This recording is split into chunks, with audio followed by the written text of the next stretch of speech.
ಬಾದಂದನು ಬಾರು ಬಾರು ನನ್ನ ರಾಜಕುಮಾರ ನನ್ನ ರಾಜಕುಮಾರ.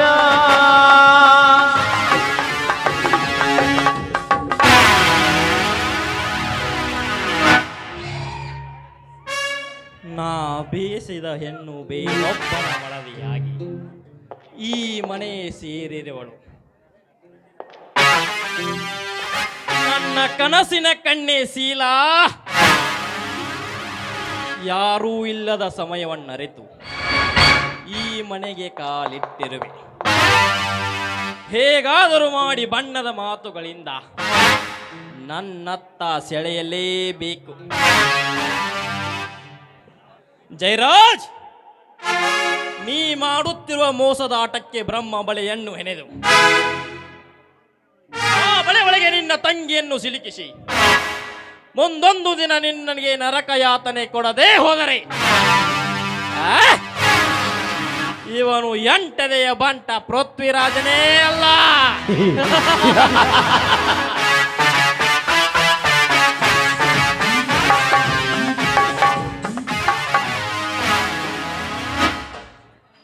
ಏನು ಪೃಥ್ವಿರಾಜ್, ದಿಢೀರನೆ ನೀವು ನಮ್ಮನೆ ಕಡೆಗೆ ಆಗಮನ? ಹಾ, ಏನಿಲ್ಲ ಶೀಲಾ, ಸಿಟಿಲಿ ಫ್ಯಾಕ್ಟ್ರಿಗೆ ಸಂಬಂಧಪಟ್ಟ ಕೆಲಸವಿತ್ತು. ಹಾಗೆ ಮುಗಿಸಿಕೊಂಡು ಬರುವಾಗ ದಾರಿಯಲ್ಲಿ ಕಾರ್ ಕೈ ಕೊಟ್ಟಿತ್ತು. ಅದಕ್ಕೆ ನಿನ್ನ ನೆನಪಾಯಿತು, ನೋಡಿಕೊಂಡು ಹೋಗೋಣೆಂದು ಬಂದೆ. ಹಾ, ಏನಿದು ನಿನ್ನ ಸ್ಥಿತಿ? ಒಟ್ಟಿರುವುದು ಸೀರೆ, ಉಳಿದಿರುವುದು ಹಾಳು ಮನೆ. ಏನ್ ಮಾಡ್ಲಿ ಪೃಥ್ವಿರಾಜ್, ಪ್ರೀತಿ ಎಂಬ ಮಾಯಿಗೆ ಕಟ್ಟಿಬಿದ್ದ ನಾನು ಹಣೆ ಬಾರಕ್ಕೆ ಹೊಣೆ ಯಾರು ಎಂಬಂತೆ ಆ ದೇವರು ಬರೆದ ನಿರ್ಣಯಕ್ಕೆ ತಲೆ ಬಾಗ್ಲೇಬೇಕಲ್ಲ.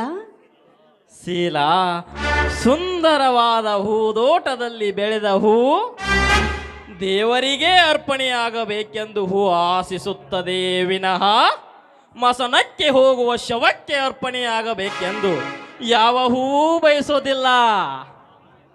ಹಾಗೆಂದ ಮಾತ್ರಕ್ಕೆ ಬಿಟ್ಟು ಬರಲಿಕ್ಕೆ ಸಾಧ್ಯನಾ? ಪಾಲಿಗೆ ಬಂದಿದ್ದು ಪಂಚಾಮೃತವೆಂದು ಅನುಭವಿಸಲೇಬೇಕಲ್ಲ. ಶೀಲಾ, ಸುಖದ ಸುಪ್ಪತ್ತಿಗೆಯಲ್ಲಿ ಸ್ವಚ್ಛಂದವಾಗಿ ಹಾಯಾಗಿ ಹಾರಾಡುತ್ತಿದ್ದ ಹಕ್ಕಿ ಇಂದು ಜೈಲು ಹಕ್ಕಿ. ಹಾಗೆಂದ ಮಾತ್ರಕ್ಕೆ ಯೌವನದಲ್ಲಿ ಅನುಭವಿಸಬೇಕಾದ ಆಸೆ ಆಕಾಂಕ್ಷೆಗಳನ್ನು ಬಲಿ ಕೊಡುತ್ತೀಯಾ?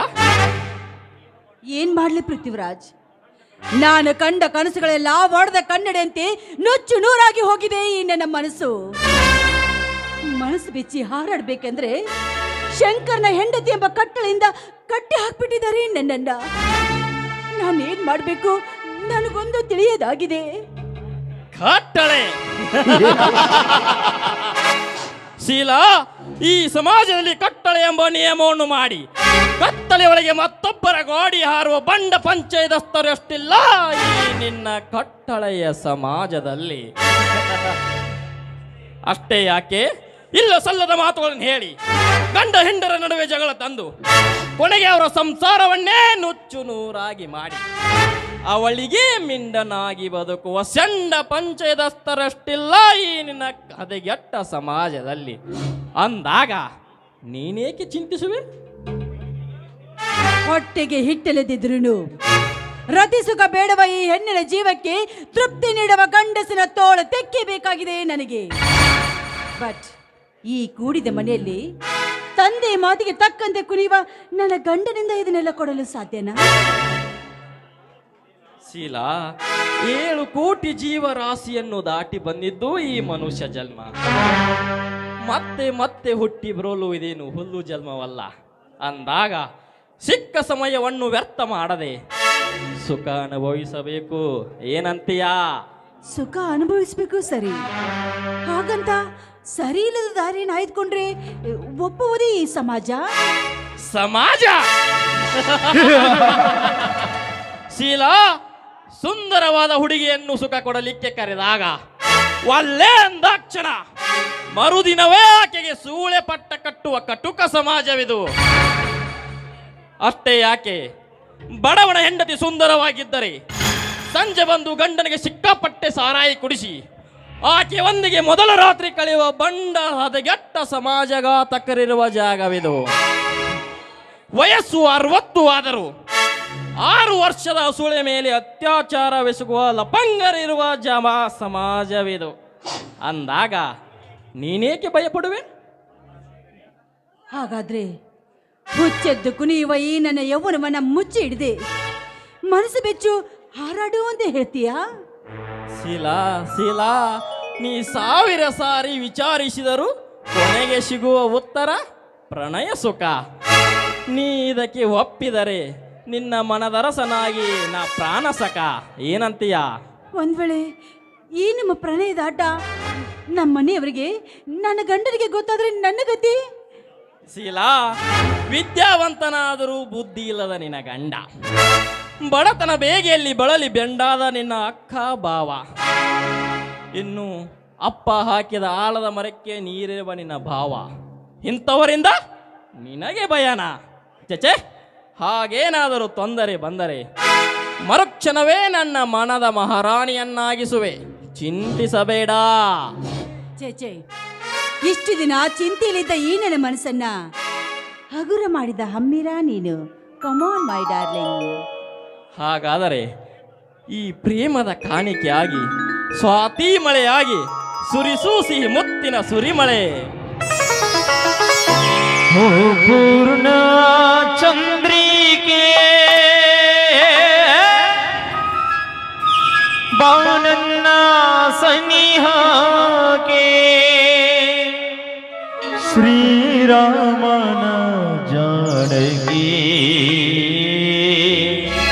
ನಾ ಕೊಡುವೆ ಸಿಹಿ ಕಾಣಿಕೆ.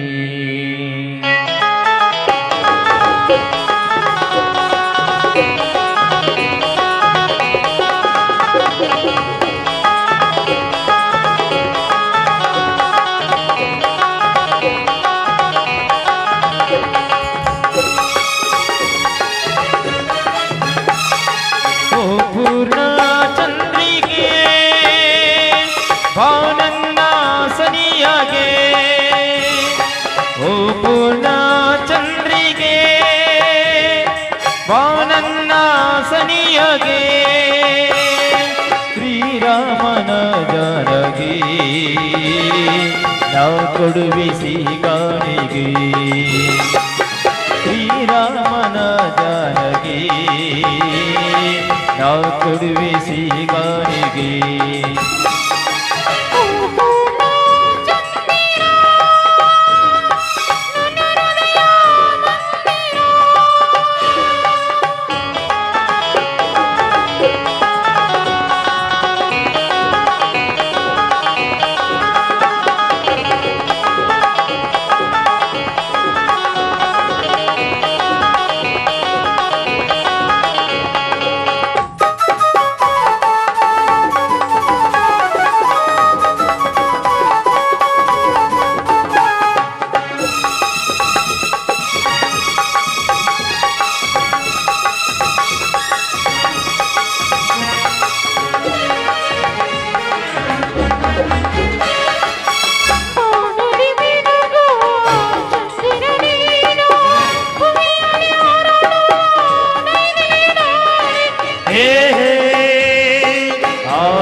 ನಮ್ಮ ಜೀವನ ಪ್ರೀತಿಯ ಗಾಯನ, ಈ ನಮ್ಮ ಜೀವನ ಪ್ರೀತಿಯ ಗಾಯನ, ಈ ಪ್ರೇಮಿಗಳ ಮಧುರ ಮಿಲನ, ಈ ಪ್ರೇಮಿಗಳ ಮಧುರ ಮಿಲನ, ಮಧುರ ಮಿಲನ, ಮಧುರ ಮಿಲನ.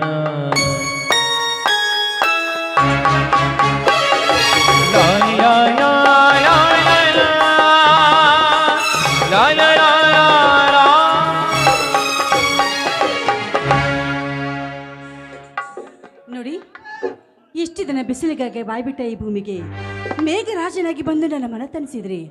ನಾನು ಅಡುಗೆ ಮಾಡಬೇಕು, ಅಕ್ಕ ಬಾವ ಬರೋವಾಯ್ತು, ಹೊತ್ತಾಯ್ತು, ನಾನು ಒಳಗೆ ಹೋಗ್ಲಾ? ಹಾಗಾದರೆ ನಮ್ಮ ಮುಂದಿನ ಭೇಟಿ ಮನೆಯಲ್ಲಿ ಯಾರೂ ಇದ್ದಾಗ ಸಮಯ ಸಿಕ್ಕಾಗ ಹೇಳಿ ಕಳಿಸುವೆ. ಬಾಯ್. ಓಕೆ, ಬಾಯ್. ಹತ್ತೂರಲ್ಲಿ ನಿನ್ನಂತ ಗಂಡ್ಯಾರಿಲ್ಲಿ, ಹತ್ತೂರಲ್ಲಿ ನಿನ್ನಂತ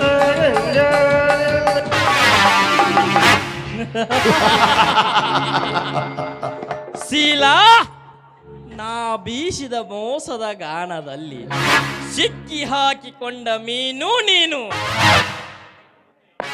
ಇನ್ನು ಮುಂದೆ ನಾನಾಡಿಸದಂತೆ ಆಡುವ ಗೊಂಬೆ ನೀನು. ಹೊಂಚು ಮಾಡಿ ಸಂಚು ಹಾಕಿ ಜಯರಾಜ್ ನಿನ್ನ ತಂಗಿಯಿಂದಲೇ ನಿನ್ನ ಪ್ರಾಣಕ್ಕೆ ಕೊತ್ತು ತಂದು ನಿನ್ನನ್ನು ಬೀದಿಯ ನಾಯಿಯಂತೆ ಅಲಿಯುವ ಹಾಗೆ ಮಾಡಿ ನಿನ್ನ ಸರ್ವ ಆಸ್ತಿಯನ್ನು ನನ್ನ ಕೈವಶ ಮಾಡಿಕೊಳ್ಳದಿದ್ದರೆ ಇವನು ಪ್ರಣಯದ ಪ್ರಳಯ ಕಾಂತ ಪೃಥ್ವಿರಾಜನೇ ಅಲ್ಲ.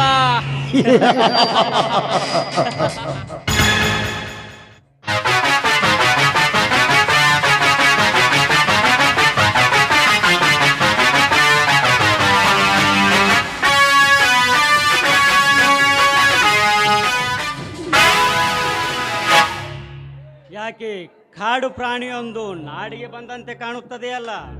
ಕಾಡಿನಲ್ಲಿ ಆಹಾರ ಸಿಗದಿದ್ದಾಗ ನಾಡಿಗೆ ಬರುವುದು ಕಾಡು ಪ್ರಾಣಿಗಳ ಲಕ್ಷಣ ಅಲ್ಲವೇ ಮಿಸ್ಟರ್ ಅರ್ಜುನ? ಅದೇ ಕಾಡು ಪ್ರಾಣಿಯನ್ನು ನಾಡಿನ ಜನರು ಕಲ್ಲು ಬಡಿಗೆಯಿಂದ ಬಡಿದುಕೊಳ್ಳುತ್ತಾರೆ ಎಂಬುದು ನಿನಗೆ ಗೊತ್ತಿರಬೇಕಲ್ಲ ಪೃಥ್ವಿರಾಜ್. ಮಾಂಸದ ರುಚಿ ಕಂಡು ಕಾಡು ಪ್ರಾಣಿಗೆ ಜೀವದ ಭಯವಿರುವುದಿಲ್ಲ.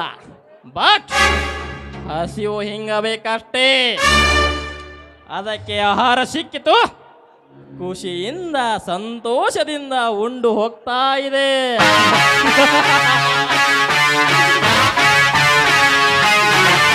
ಹತ್ತೂರಲ್ಲಿ ನಿನ್ನಂತ ಗಂಡರಿಲ್ಲೇ, ಹತ್ತೂರಲ್ಲಿ